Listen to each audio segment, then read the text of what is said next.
Last classত আমি volume ষ্ট্ৰেইনৰ বিষয়ে discuss কৰিলো আৰু আজি আমি হুকস লৰ ওপৰত ডিসকাস কৰিবলৈ গৈ আছো Stress and strain take different form in situation depicted in the figure 9.2 and for small এইখিনিৰ পৰা হুকস লটো হ'ব for small deformation the stress and strain are proportional to each other this is known as the Hooke's law Hooke's law মানে কি হল stress the applied stress is directly proportional to the strain আৰু আমি introduce কৰিছো k নামৰ এটা proportionality constant আৰু এই k টোক আমি modulus of elasticity বুলি কওঁ so Hooke's law টো valid হয় almost many materials আৰু according to Hooke's law কি হয় আমি যেটো stress মানে এটা বডিৰ ওপৰত যেটো stress apply কৰো হেতু directly proportional হ'ব কিহৰ ওপৰত strainৰ ওপৰত suppose we consider for a spring তাৰ stress to কি হ'ব restoring force per unit area মানে force per unit area will be directly proportional to strain strain মানে কি হ'ল change in length by original length মানে del L by L গতিকে force per unit area is directly proportional to del L by L এতিয়া stress strain curve graph to আমি চাবলৈ গৈ আছো এটো হৈছে stress strain curve for a metal in this case কি হ'ব we are considering O as the origin and towards the x direction we are taking strain and towards the y direction we are taking stress এতে কি হ'ব যেতিয়া আমি এটা stress আৰু strainৰ যেতিয়া গ্ৰাফ প্লট কৰিম তেতিয়া হলে আমি দেখিছো যে এটা ৰিজিয়নলৈকে suppose say till point A stress আৰু strain directly proportional হৈ আছে মানে ইহতে proportionত আছে stress আৰু strain কিন্তু এই পইণ্ট টো পাৰ কৰাৰ লগে লগে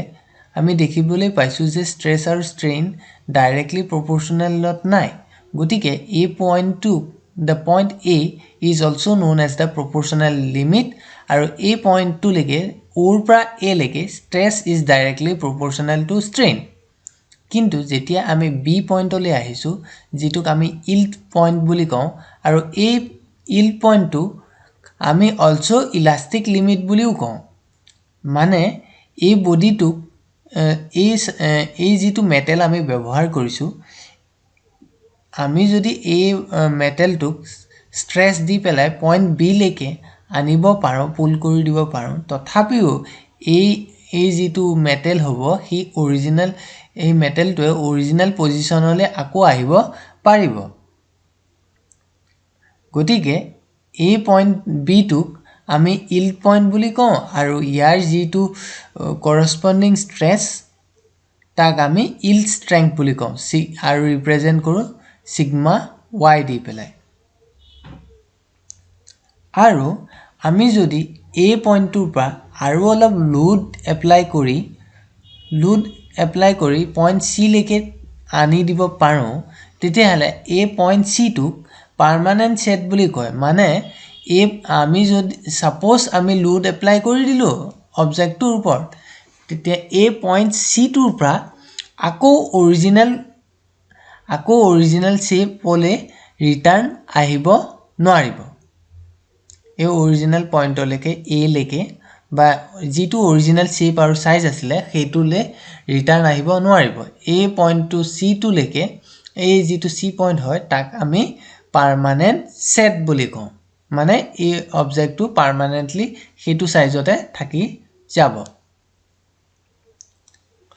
আমি সাপোজ এই অবজেক্টটো আৰু অলপ লোড এপ্লাই কৰি সাপোজ আমি পইণ্ট ডি লৈকে কঢ়িয়াই আনিব পাৰিলো পইণ্ট ডি লৈকে যদি আমি লোড এপ্লাই কৰি দিব পাৰিলো তেতিয়া হলে এই পইণ্ট ডি টোক আমি আল্টিমেট টেনসাইল স্ট্ৰেংথ বুলি কওঁ এই পইণ্ট ডি টোকে যদি আমি বেছি বেছি লোড এপ্লাই কৰি দিওঁ তেতিয়াহলে ই পইণ্ট ই লেকে পাই যাব আৰু এই পইণ্টটোক আমি ফ্ৰেকচাৰ পইণ্ট বুলি কওঁ অৰ্থাৎ ইয়াতকে বেছি পইণ্ট ডিতকে যদি আমি বেছি লোড এপ্লাই কৰি দিওঁ তেতিয়াহলে মেটেলটো কি হ'ব ভাগি যাব বা ছিগি যাব so this is the typical stress strain curve for a metal thank you